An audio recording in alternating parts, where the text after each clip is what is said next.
cancers that we see. So when we look at it, when I think about it, I do think that it's important to screen the 40 to 49-year-old group, and that's why every single medical age group has advocated it.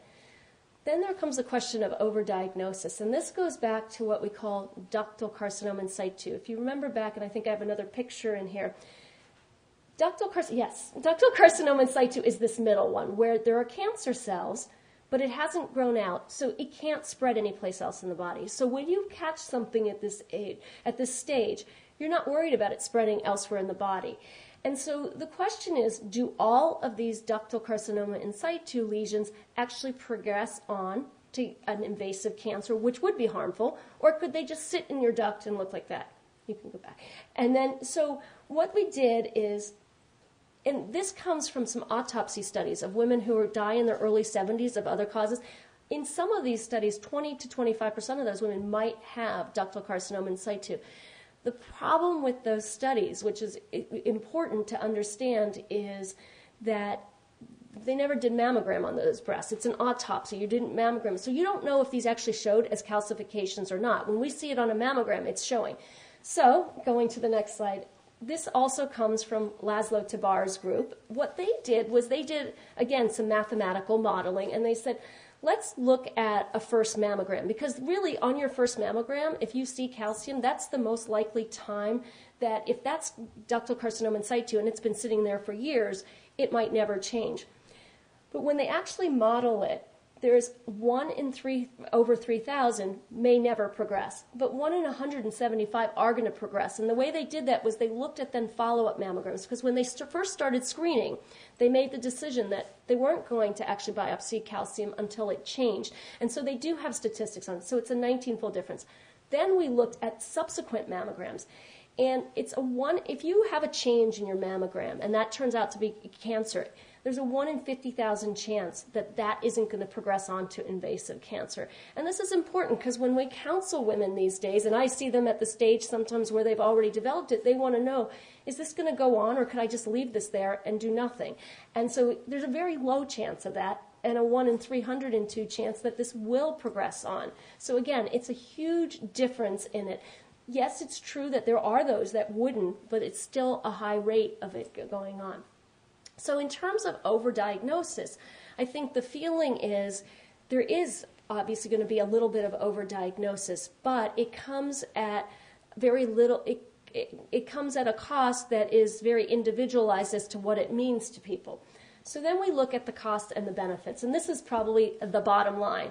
And this is just actually published within the last month, and it was a wonderful, wonderful look at what is the average number of years that a woman would go for a mammogram before having a false positive or a missed breast cancer. So, and I think this alleviates some of our concerns.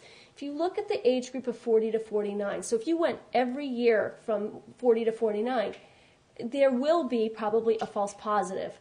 But if you're over the age of 80 and start going for a false positive, you're going to have to go for 17 years.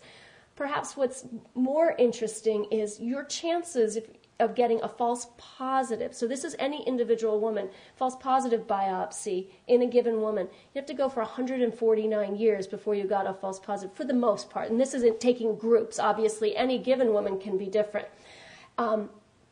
You'd have to go 1,000 years before you missed a breast cancer from 40 to 49.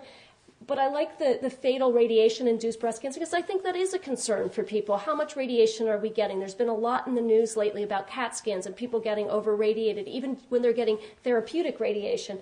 And you actually would have to go for 97. The reason there's two different numbers is the first one is that old film screen, which actually had more radiation, and the second one is for the newer digital. So clearly there is evidence that we're not doing this too often. Going forward, and this is, again, mathematical modeling, looking at it. I should explain. The B stands for doing biannual, every 2 years mammography. And it takes the reduction in mortality if you start that between the age of 60 and 69. The reason that arrow is there is that's what the U.S. Preventive Task Force say, is that if we want to start at the age of 50, and you want to go to the age of 74, you'll reduce mortality by about 23%. The top one with the other arrow is doing annually, so the A, from 40 to 84, and you reduce mortality by 40%. So a huge difference when you look at these different time points of doing it. And if you did it every other year between 40 and 84, you're still going to have 10% difference in it.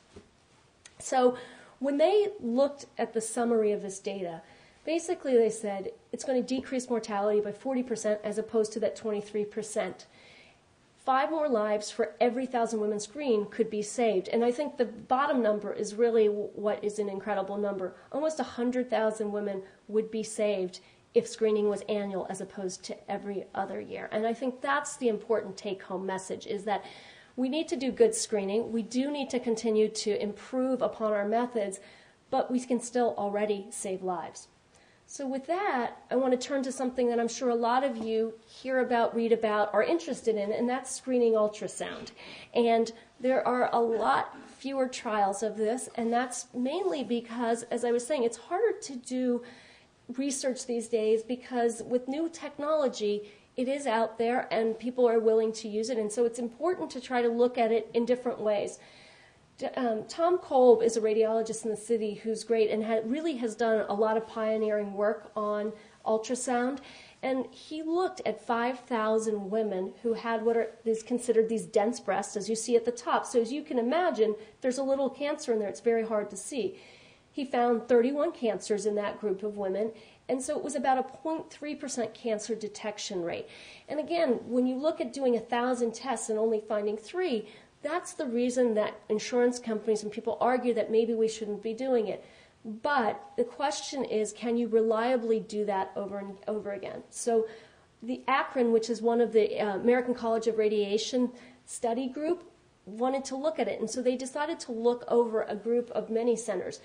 They decided the best way to do it was to look at some high-risk patients because they felt that it would be important to take a group where we really should be finding other cancers. And so the higher risk are the ones we want to use. They had to be dense breasted in at least one aspect of the breast. And the radiologists who did this did not know about the mammogram. And that was important because they wanted to really say, if we just do ultrasound alone, how are we going to do?